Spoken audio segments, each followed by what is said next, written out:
Okay guys, so today I'm going to be making a video on how and why to keep records for your reptiles. So let's get straight into the video. So when it comes to keeping records, it is something that most people have heard of when it comes to keeping reptiles, but honestly, in my opinion, far too many people are just too complacent and they don't do it.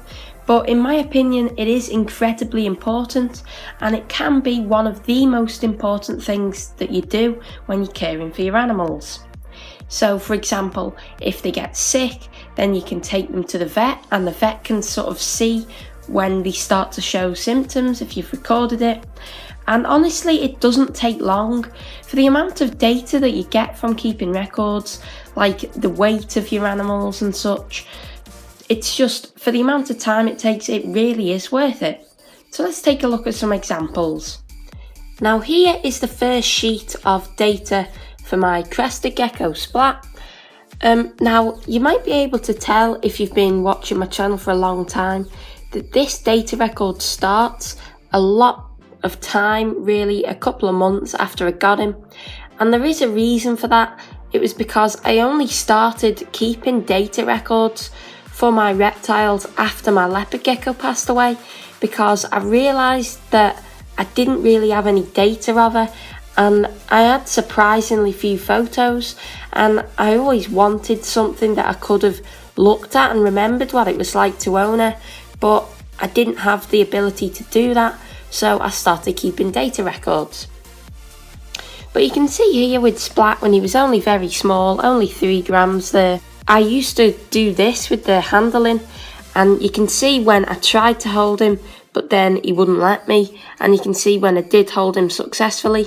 These are all the days when I didn't hold him. Obviously he's not eating every single day, but if I didn't have this data record, you can see that there's quite clearly an even thing there at this time where he was eating, skipping a few days, eating, skipping, eating, skipping, eating, skipping, so on and so forth. If I didn't have this data record, I couldn't see that, and I might have just thought that he wasn't doing so well and not really eating anything. But here it just tells me that there was quite a good pattern to it, so he was probably okay. Then as we skip forward a few months, you get to see that now Splat is a massive 40 grams, and this is just about at a year of age. But you can see that here I've only been trying to hold him once a week, and this seems to do him much better because he doesn't really like it, and it just stresses him out really. Now you can see this is where I feed him a really big mix of food, because I have learned really that the greatest variety you can offer to your reptiles, the better. But this just lets me see what he's eating and what combinations of crested gecko diets he's been eating, because I have been mixing them just to see what he will eat for a little experiment that you can actually join in on. I'll leave a little link to it up here, and if you're interested then watch that video and you can see what it's all about. So for my corn snake, I actually do have 2 different data records. I've got the feeding record down here, which I'll get to in a minute, and this what I call the other data record. So this tells me when I've held him, when I've changed his water, because he's got a massive water bowl, so I don't bother changing it every single day. But you can see I like to do it every 3rd day, say, so this just lets me remember to do that. Then obviously you can see that this weight column for this month's not being filled in, so I should probably weigh him soon.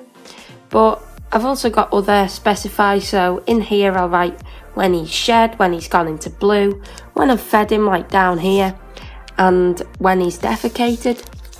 So this is just a very standard data record with all the benefits of the others, but with snakes, honestly, I'd say the most important one is actually the feeding record. So as I've said, the most important thing for snakes really is the feeding data, because you can tell a lot from a snake by what it's been eating. So this one, obviously because he only eats like every 2 weeks at the minute, this spans a lot of time, all the way from February down to November. So if you look, you can see that through these months, he's only missed 1 feed, which is really quite good to be honest.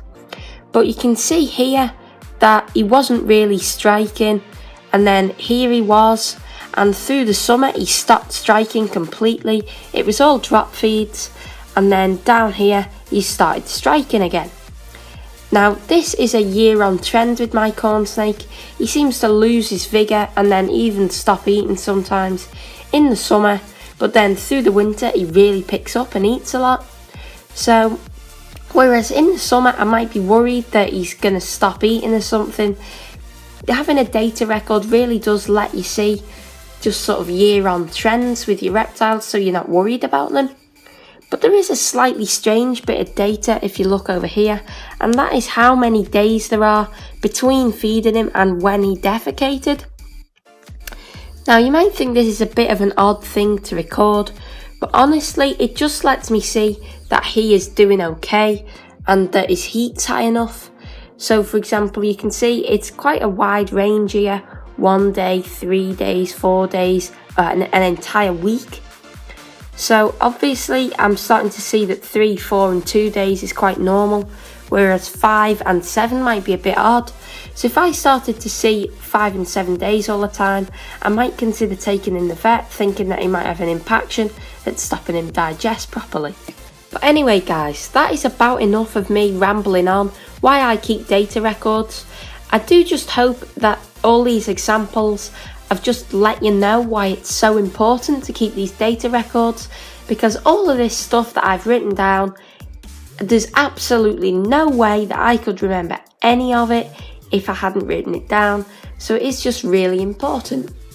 I am going to try and leave sort of templates for your own data records down in the description so that you can download those and print them off for yourself if you want, and then you can use them for your own reptiles. But if it doesn't work, then you will just have to make them on your own. It isn't that hard. But anyway, I hope that you did enjoy this video and you did take something from it. And if you did, then please subscribe and I'll see you in the next one. Bye guys.